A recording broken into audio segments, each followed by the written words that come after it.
It is January 20th, 1992. The Airbus A320 belonging to the French airline Inter is preparing for a routine domestic flight.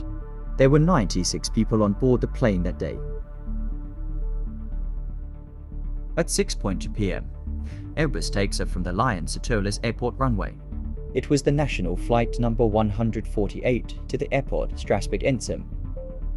During the approach to landing, the crew asks ground control to load according to the ILS system to runway 23 and then to the threshold of runway 05. At 7:20, Airbus Inter Air 148, redirected to runway 05, crashes on the Vosges mountain range.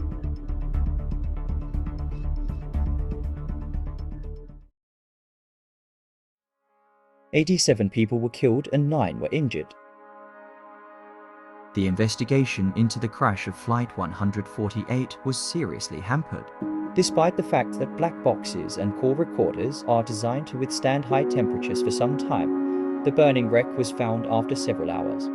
It was possible to read the conversations from the voice recorders. Unfortunately, flight parameters could not be recovered. The aircraft also had an independent flight data recorder, so after a few months of work, it was possible to read all the recorded data. After combining data from both recorders, it was possible to explain the cause of the tragedy.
The aircraft was originally supposed to land using the ILS system on runway 23 of the Strasbourg airport. However, due to the change of wind direction and problems with the ILS system, the crew was directed to lane 05.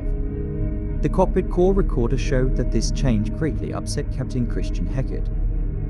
As it turned out, after analyzing the career and training program of both pilots, neither the captain nor the first officer George Cherubin had experience in piloting an Airbus A320. In addition, although both pilots have landed at Strasbourg Airport many times, they have always landed using the ILS system. Inter's training program did not include an imprecise landing. It is hardly surprising, therefore, that the captain was nervous. The pilots were to make a landing, which they did not have the opportunity to practice, in an aircraft equipped with modern on-board systems, in the operation of which they did not have time to gain experience during terrible weather.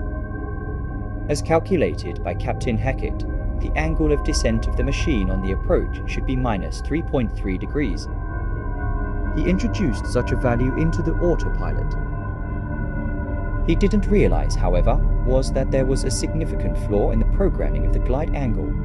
Using the same switch, the value of the glide angle in degrees was entered, but also the descent speed in thousands of feet per minute. An upset Captain Hackett did not notice that instead of a safe glide angle of minus 3.3 degrees, he had programmed a dangerous glide speed of minus 3,300 feet per minute. The confusion of the crew was further aggravated by the error of the flight controller. He noticed that the plane had moved away from the axis of the runway, but informed the pilots that they were moving away to the left. From his perspective, it looked like this, but from the perspective of the pilots, the plane strayed to the right of the axis of the runway. The controller corrected his mistake, but the direction he gave was wrong and the machine continued to move away from the axis of the belt, this time in the opposite direction, as the first officer noticed. In addition, neither the pilots nor the flight controller knew about. This error caused the plane to head straight for the Saint-Odile Hill. By an unfortunate coincidence, at the same time the captain noticed that the Airbus was descending suspiciously quickly. However, Cherubin distracted him, informing him that the plane was still not positioned in the axis of the runway. A few seconds later, before the nose of the plane, the tree-covered slope of Mount Saint-Odile appeared. The pilots did not have time to react and the plane crashed.